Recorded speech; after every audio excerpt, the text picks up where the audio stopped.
acabar a parte da tarde, Agile Dark Side, ou Fake Agile, António Rodrigues, e o palco é teu. Obrigado, gente. Obrigado por tudo. Obrigado pela possibilidade de estar participando aqui com vocês e dividir esse palco. Eu me chamo Antônio, eu trabalho com TI já há muito tempo. Comecei ainda na altura do PMI e do Waterfall, até antes disso. Hoje eu trabalho com equipes Agile já há uns 10 anos. A gente está fazendo agora a certificação do CSMP. Além disso, meu background é de engenharia, é de gestão e financeira, mestrado, essas coisas. Educação, para mim, aprendizado é um processo constante.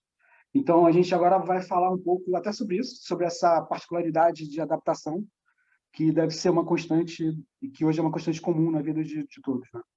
A gente vai abordar um assunto que seria a má aplicação do Agile, ou a distorção da filosofia, né?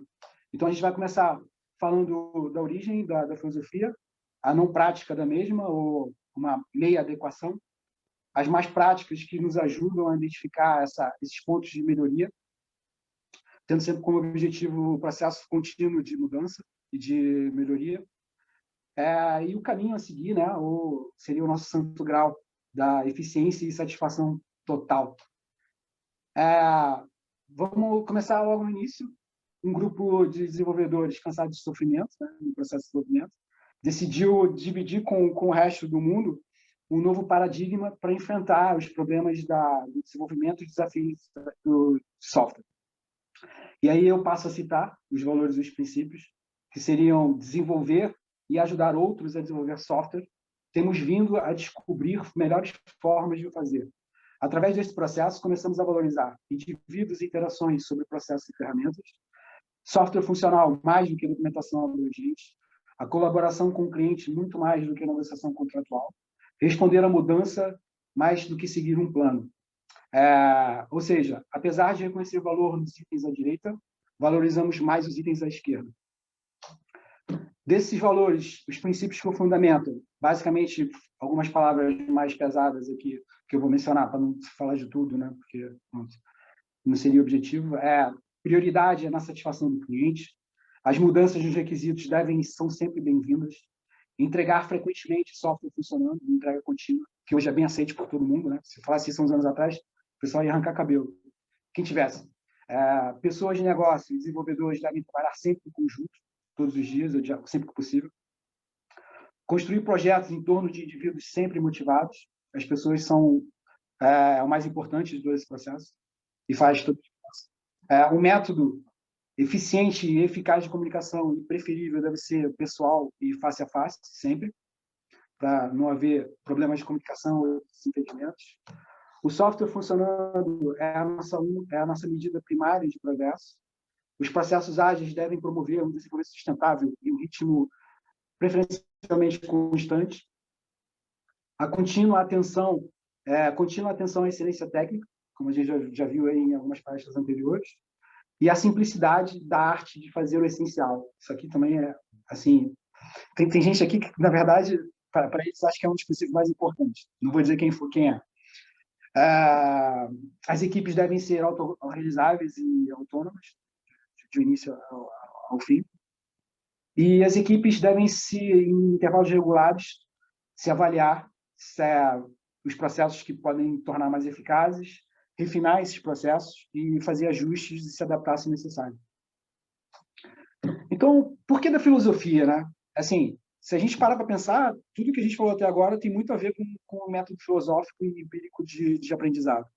Inclui sempre muito questionamento, deve incluir sempre uma discussão crítica e um argumento racional das coisas, e sempre a apresentação exaustiva e sistemática dos problemas, até a gente poder encontrar soluções passíveis de implementação. Então, assim, não é um caminho único, não é uma fórmula prescritiva, pelo contrário, são mais valores e princípios para a orientação. Ainda antes do Agile, a gente tinha outras filosofias já. Aqui eu posso mencionar uma das mais conhecidas, que seria o Kaizen, que basicamente toca o nosso lado humano de uma forma muito positiva, de que as mudanças são feitas em pequenas partes, em pequenos pedaços, e de forma contínua, sempre procurando uma evolução, um ponto de melhoria, né? Então, assim, nós como seres humanos temos uma aversão natural a muitas mudanças, ou em mudanças radicais, isso é normal, porque causa muito transtorno. E isso é uma forma e que hoje é muito mais aceitável, até em termos de lidar com processos e de pessoas, que, na verdade, faz todo sentido. Na verdade, não faz sentido nenhum não usar esse tipo de abordagem. Então, por que da filosofia ágil, né? Assim, tem tudo a ver com a mentalidade prescritiva. É uma filosofia e é uma metodologia que coloca o cliente como centro de toda a atenção. O foco de toda a organização deve ser atender esse cliente da melhor forma possível, melhorando processos e focando em qualidade. Então, a mudança vai fazer parte do nosso cotidiano, do nosso dia a dia, que muda muito a abordagem anterior da construção de software, que envolvia um planejamento muito mais pesado, uma rigidez muito mais na questão da entrega e de entregar tudo de uma vez, e na demora, né, para essa avaliação. Então, se a gente pudesse resumir o Agile e todos esses princípios, seria basicamente a satisfação dos clientes, otimizando os nossos processos para as necessidades que estarão sempre em constante mudança.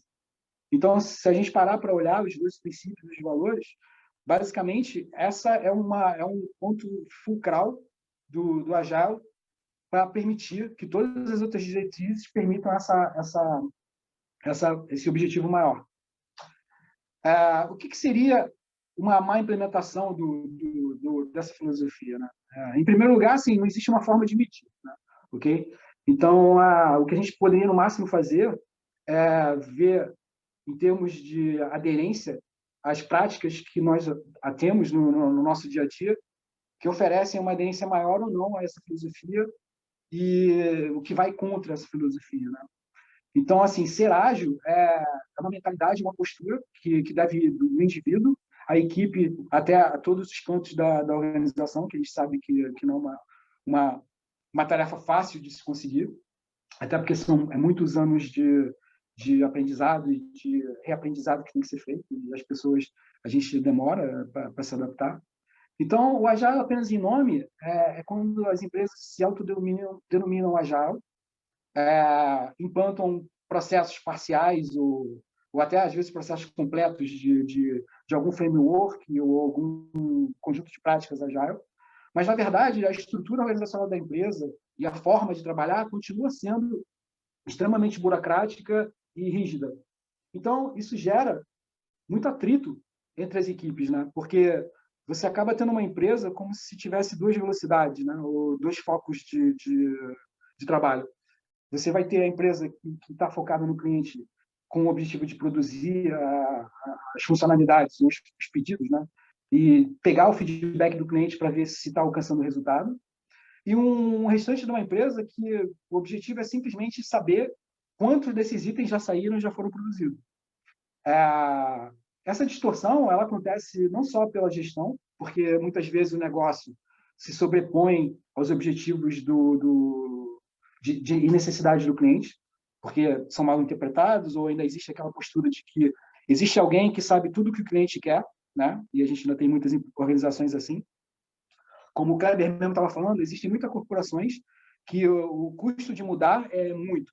Então, enquanto estiver dando dinheiro, a gente vai resistindo à mudança, porque quando tiver que mudar, será, né? Às vezes pode até ser por boa intenção, tá? A gente pode ter líderes de equipes ou de projetos ou de empresas que visam a melhoria da produtividade somente como essa meta, e isso desvirtua também todo o objetivo do ciclo de experiência e de aprendizado e adaptação. E um exemplo grande que a gente pode não conhecer é, por exemplo, o Walmart, já em 2016, já aplicava equipes ágeis e métodos ágeis no processo de desenvolvimento, mas sem resultados muito palpáveis a nível de cliente, ou seja, fazia-se muita coisa, mas não se agregava muito em termos de benefícios para o cliente. Isso mudou quando a direção do Walmart mudou com a aquisição da Jet.com, que mudou muito da direção da empresa, ou pelo menos da direção da área de TI e desenvolvimento, que em menos de um ano, tipo, eles fizeram entregas grátis para os clientes, transformaram as lojas em pequenos centros de distribuição, ou seja, mudaram a forma como os estoques eram geridos. Outra coisa que eles fizeram também foi o nível de produtos e de serviços que era dado online, tipo, mais que triplicou. Então, assim, foi bastante palpável os resultados. Por que quando a gente não exerce o Agile ou a totalidade, ele é ruim para as equipes? Né? Porque muita gente ainda aplica o Agile justamente com esse conceito de que o Agile é um processo que desburocratiza as coisas, que torna tudo muito mais simples, e até aí é verdade. Mas, assim, o Agile ele precisa de planejamento, o Agile ele precisa de documentação, tem todo um processo, tem todo um conjunto de práticas que a gente deve seguir para também não perder o foco na qualidade e na entrega de resultado, e não só no fato de poder se produzir mais coisas mais rápido, né? Como a gente também já viu aqui. Porque, assim, quando você faz muita coisa errada, rápido, nem que seja da forma correta, você gera desperdício, que é um dos conceitos Lean, que também é das bases do Agile, né? Mas, assim, infelizmente, a preocupação de muita da nossa liderança e da nossa gestão não é em focar naquilo que realmente é o negócio. Às vezes, em atender às metas organizacionais. Então, assim, é fazer muita coisa, porque alguma daquelas coisas ali vão funcionar e foi isso que mandou fazer, então é isso que a gente vai fazer. E essa mentalidade mudar vai demorar ainda um tempo e leva a gente a essas questões. Então, assim, o que eu vou falar aqui, eu vou levantar alguns pontos que, na verdade, só ajudam a gente a identificar pontos de melhora. Eu não vou dizer que seja uma empresa que não faz Agile, uma empresa que não sabe fazer Agile, porque, assim, eu considero que esse é um caminho que cada um percorre do seu jeito. Às vezes, uns demoram mais que outros, mas o objetivo é sempre chegar na melhoria dos processos e na melhoria das equipes e na qualidade do que é entregue para o cliente, na evolução das pessoas e em si, uma melhora total, né? Então, a nossa listinha negra inclui alguns pequenos itens, tá? É uma lista rápida. Só tem uns 40 itens aqui que eu vou resumir. Então, assim, a maior bandeira é a satisfação do cliente. Se você aplica métodos ágeis, a tua empresa é supostamente 100% ágil, mas a satisfação do teu cliente continua baixa ou nenhuma, você precisa reavaliar o seu negócio porque você não está trabalhando para o cliente. Outra coisa que é muito comum, infelizmente ainda, termos equipes, que normalmente são as equipes de output, né, que se preocupam muito mais em fazer coisas do que em saber se aquilo que faz sentido, né? Que não fazem muito sentido algumas perguntas. Outras simplesmente não têm ou não recebem feedback do cliente.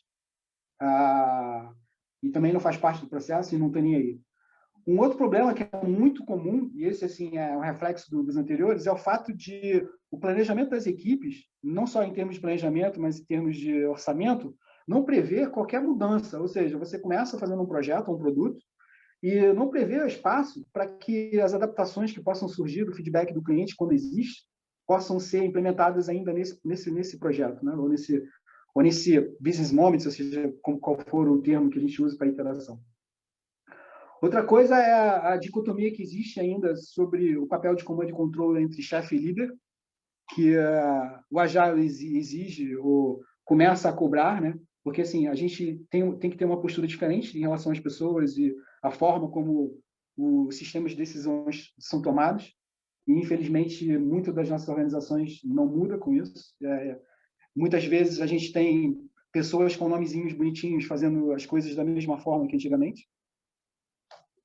As equipes ainda assumem responsabilidade, mas não assumem comprometimento, então isso compromete o resultado final do trabalho.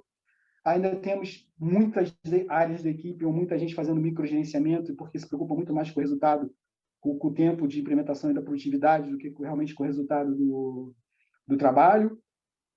Temos muitas empresas que são burocráticas demais ou de menos, ou às vezes você tem uma equipe que até trabalha bem, mas por falta de ferramentas de apoio, ferramentas complexas demais, que muitas vezes não ajudam em nada a liberação de releases ou de entrega para o cliente.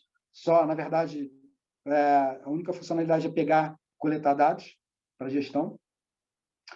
A gente tem também o caso, e aí esse aqui é um caso que é uma faca de dois gumes, porque assim, o fato de você não ter qualidade ou padrão ou ter um design de desenvolvimento é ruim, mas também ter um design ou muita conformidade também faz mal, porque pode engessar muito o processo do trabalho das equipes.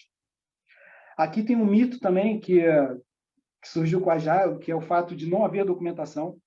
Isso nunca foi dito em lugar nenhum, mas muita gente ainda acha que é normal se terminar projetos e produtos e pronto, iterações, sem que qualquer documentação seja criada ou gerada.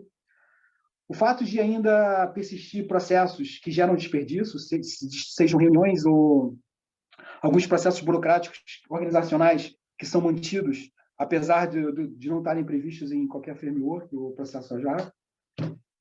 De novo, o foco nas métricas e na medição do trabalho, né, que é um pouco do microgerenciamento, que eu já abordei anteriormente, enquanto que o foco deveria ser muito mais em acompanhar se os resultados que nós estamos obtendo vão de encontro à direção e os objetivos da empresa, né, o que foi traçado para planejamento, né?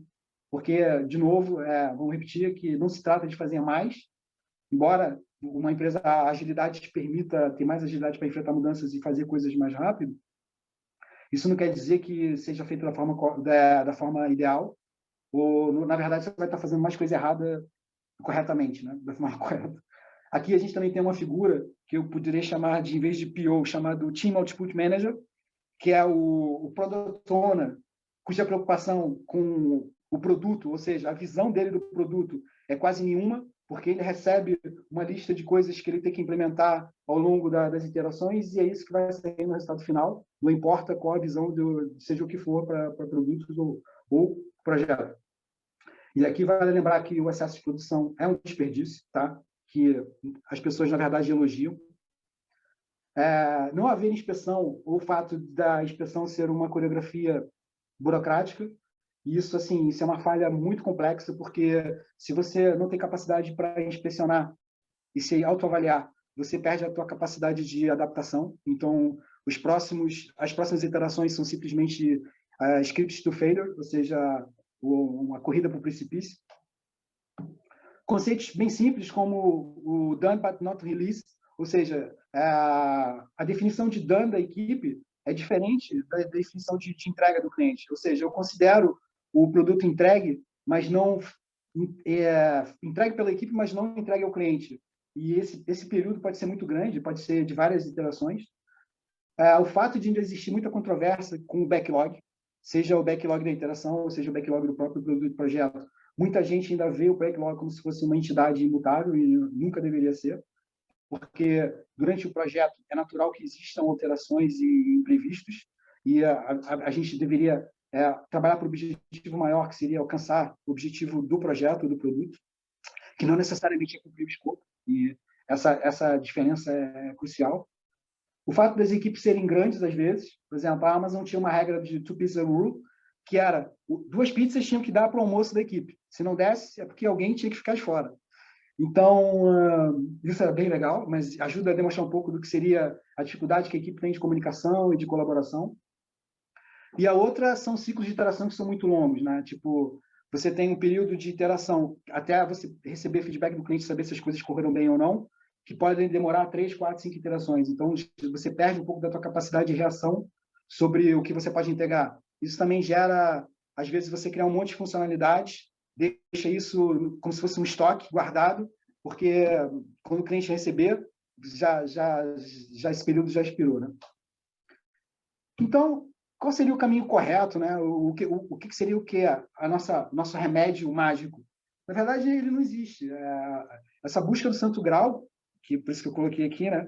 É a busca de uma essência que está em cada um e não vem de ninguém. Então, o manifesto é um ponto de partida para que a gente entenda que isso é uma declaração de se tornar, de filosofia, ou seja, eu tenho que mudar para me adaptar, para poder fazer e praticar Agile. Então, você tem uma diferença bem grande entre o ser Agile e o fazer Agile.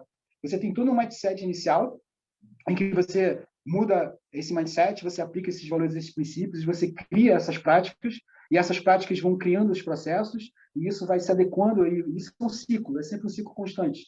O foco deve ser sempre na orientação do teu processo para entregar mais qualidade no interesse do cliente. Então, assim, essa é a filosofia e aquilo que a gente tem que tentar manter do que seria primordial na Agile, né?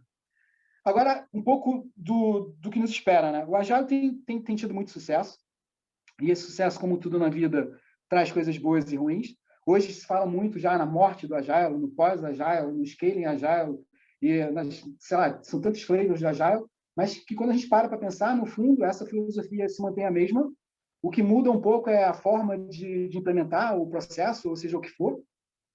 E aí se fala muito, por exemplo, de como transformar o Agile. Eu acho que a questão não é muito transformar o Agile. A questão é como a gente pode se transformar para ser Agile. Porque, assim, muito do desafio são as empresas que têm processos muito grandes, e normalmente é onde o desafio pesa mais, porque nas empresas menores, nas startups e nas pequenas empresas, a mudança acontece de forma mais natural, mas nas grandes corporações, a estrutura é muito rígida, você tem processos muito monolíticos, coisas gigantescas. Então, acho que um dos desafios, na verdade, é essas empresas poderem adotar uma perspectiva nova de poder quebrar esses processos de forma que eles consigam ser trabalhados por equipes autônomas, por equipes ágeis, por equipes que consigam delegar esse trabalho e sem perder os objetivos da empresa. Então, assim, isso passa muito pela liderança de vender essa visão para seguir, sabe? Isso poucos líderes conseguem. A gente tem os exemplos de alguns, né? Mas que existem, graças a Deus. Mas é uma coisa que não é fácil de fazer. Então, sobra para a gente a grande questão, né? Ser ou não ser Agile, né? Sempre alguém vai chegar para você e vai querer dizer para você como você tem que fazer. Nós, como seres humanos, a gente tem esse lado de não querer se envolver muito nas coisas, mas esperar que de alguma forma elas aconteçam. Então, a gente tem aquela figura do super-homem, do salvador da humanidade, que em algum momento vai chegar para você e vai te ajudar a resolver o problema. Mas a verdade é que isso não existe.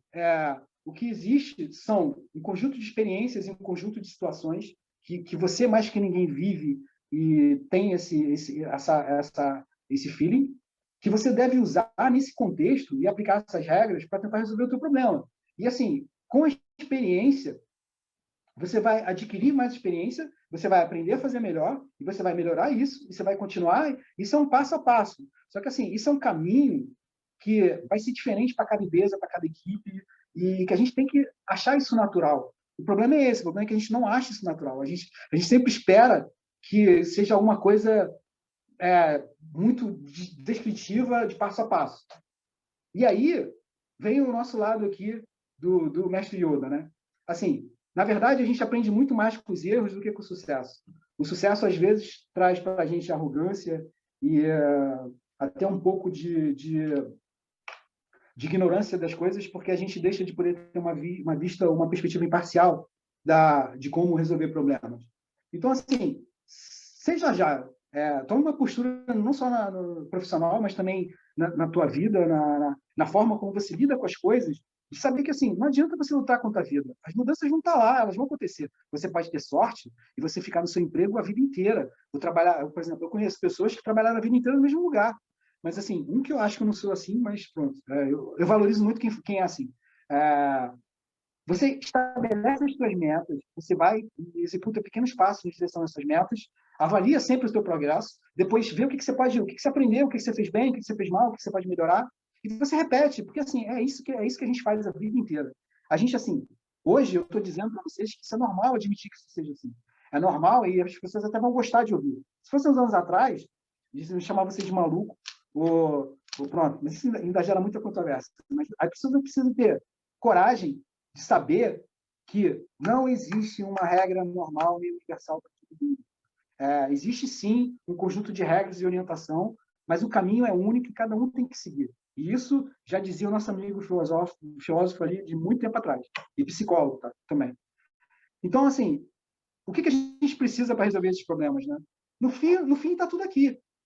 O que a gente precisa um pouco mais é um pouco mais de atitude, um pouco mais de foco, um pouco mais de coragem, um pouco mais de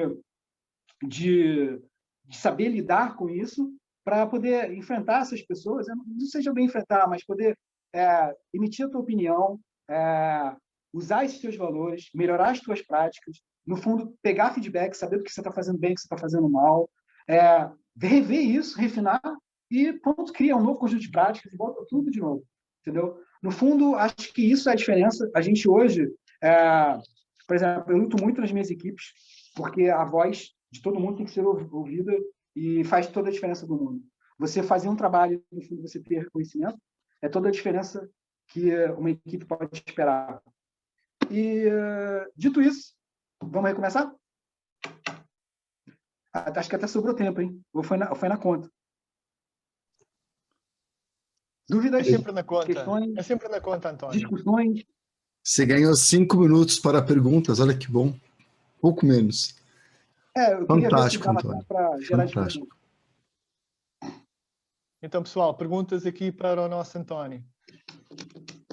Eu vi vários comentários de concordância no chat, agora a pergunta eu não cheguei a ver. Sim, temos aqui vários Eu comentários. espero ter plantado Algum uma dos sementinha. comentou quer falar um pouco?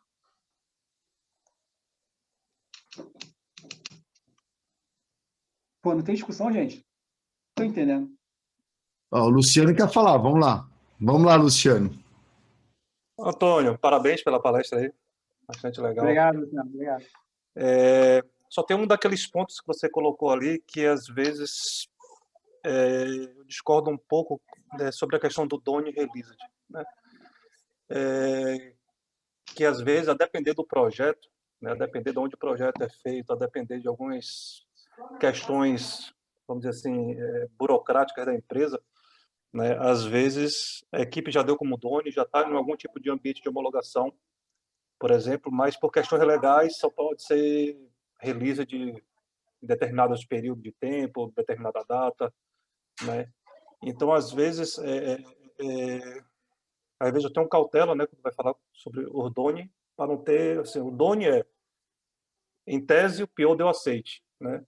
Quando aquilo vai entrar na release, às vezes precisa de um determinado planejamento de release, né? E que às vezes está aquém do time de desenvolvimento, por exemplo, né? Do time Scrum como todo. Às vezes o PO tem que negociar. E às vezes eu fico com receio dessas né, afirmações 100% que Doni já tem que ser release automaticamente. Né? A prática é um pouco, às vezes, diferente da teoria.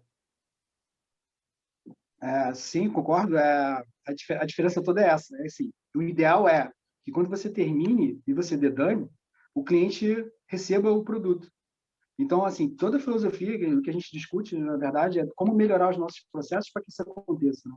Como você fazer com que a certificação aconteça no mesmo sprint, a parte do aceite do cliente, o release seja automático. Porque, assim, hoje, imagina há 15 anos atrás, quando eu tinha que fazer deploy manual, o meu release demorava meses, porque você fazia uma coisa e até você preparar o deploy era um complexo.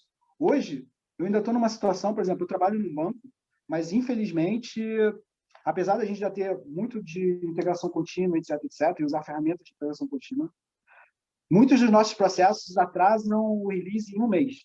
Então, por exemplo, o nosso sprint, a gente trabalha com Scrum, né? Então o nosso sprint é de 2 semanas, e eu demoro 4 sprints para poder entregar para o cliente, porque eu faço um sprint, mas o cliente só vai receber daqui a 4 sprints.